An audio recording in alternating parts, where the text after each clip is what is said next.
व्यक्तिविशेष माने जो शहीद पुरुष माने एई माटी पई से ताकर जीवन देई चंती।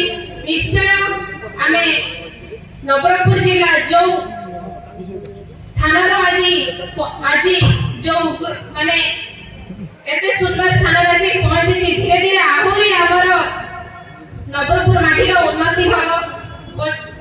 आज 78 वर्ष हबो स्वाधीनता दिवस 78 वर्ष है कि आसी हमर देश स्वाधीन है किंतु मोर गोटे वार्ता जे हमर मां माने आज जाए असुरक्षित शहीद दिवस रे समस्त निश्चय अभिभाषण रखुछन जे शहीद पुरुष माने कोन कोन करि चलती। निश्चय से माने माटी पई करि चलती केवल से पुरुष मानकर उन्नति पई करि नाती मां मानकर उन्नति पई मध्य ताके एही देश पई एही माटी पई लड़ी चलती मां मानक पई मध्य लड़ी चलती।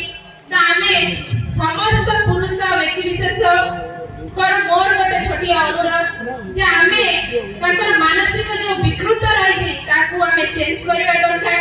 काहे कि ना लेडीज माने सक्सेस पाइ जति किंतु असुरक्षित अछती आज रे माटी रे शहीद